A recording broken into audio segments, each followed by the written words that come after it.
Baik, Assalamualaikum warahmatullahi wabarakatuh.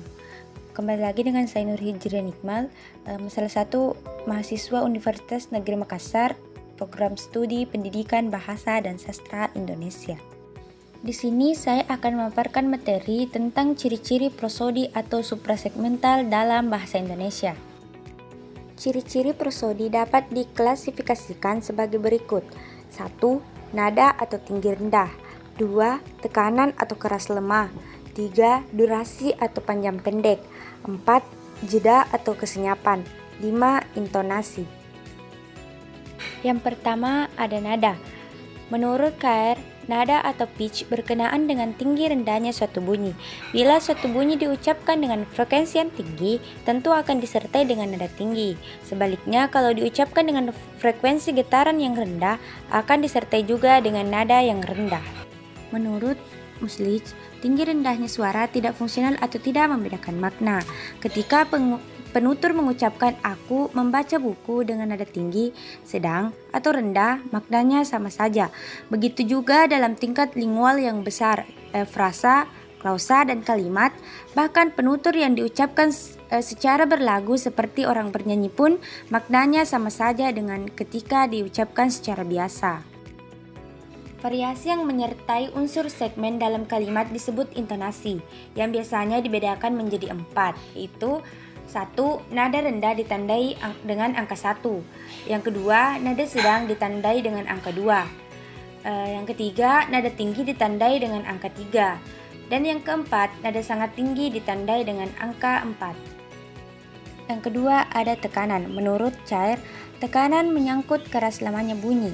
Bunyi segmen dengan arus udara yang kuat akan menimbulkan amplitudo yang besar dan tekanan yang keras. Sedangkan bunyi segmen dengan arus udara yang lemah akan menimbulkan lemahnya amplitudo dan tekanan yang lemah. Contoh pada kalimat, dia mengambil buah itu. Kalau tekanan diberikan pada kata dia, maka yang mengambil buah adalah dia, bukan orang lain.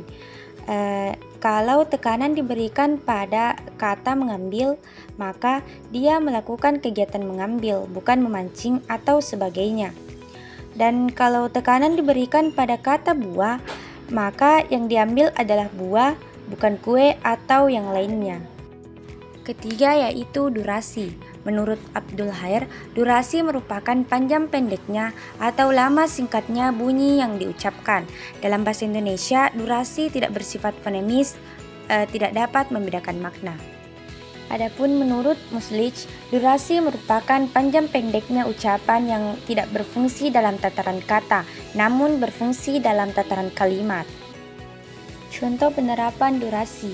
Yang pertama, pada kalimat lari. Kata lari akan bermakna sama meskipun diucapkan dengan durasi yang berbeda. Mau dipanjangkan atau dipendekkan, itu tetap sama. Yang kedua, pada kalimat saya takut sekali. Kita memberikan durasi yang lama pada kalimat takut, yang mana itu menggambarkan perasaan bahwa kita memiliki perasaan takut. Yang keempat, ada jeda. Jeda atau kesenyapan ini terjadi di antara dua bentuk linguistik, baik antar kalimat, antar frase, antar kata, antar morfem, antar silaba maupun antar fonem. Dalam bahasa Indonesia, jeda ini terasa lebih fungsional bila dibandingkan dengan suprasegmental yang lain. Contoh penerapan jeda. Yang pertama, anak pejabat yang nakal itu telah dimejahijaukan. Yang kedua, anak pejabat yang nakal itu telah dimejahijaukan. Dengan perbedaan jeda yang agak lama antara anak dan pejabat pada kalimat pertama dan antara pejabat yang ada pada kalimat kedua, makna kalimat itu berbeda. Pada kalimat pertama yang nakal adalah pejabat, sedangkan pada kalimat kedua yang nakal adalah anak pejabat. Begitu juga frasa buku sejarah pada kalimat berikut. Yang pertama, ia membeli buku sejarah baru. Yang kedua, ia membeli buku sejarah baru. Dengan pemberian jeda yang agak lama antara buku dan sejarah baru pada kalimat pertama dan antara buku sejarah dan baru pada kalimat kedua, kedua frase tersebut berbeda maknanya. Pada frase kalimat pertama, yang baru adalah sejarahnya, sedangkan pada frase kalimat kedua, yang baru adalah bukunya. Yang kelima, ada intonasi.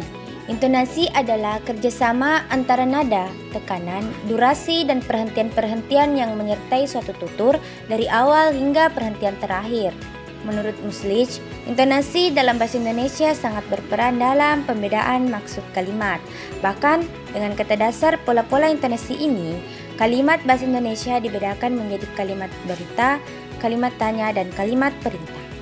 Pola variasi nada dalam intonasi kalimat dilambangkan dengan angka atau garis. Baik, itu saja yang bisa saya sampaikan. Lebih dan kurangnya mohon dimaafkan. Saya ucapkan banyak terima kasih. Wabillahi taufiq wal hidayah. Wassalamualaikum warahmatullahi wabarakatuh.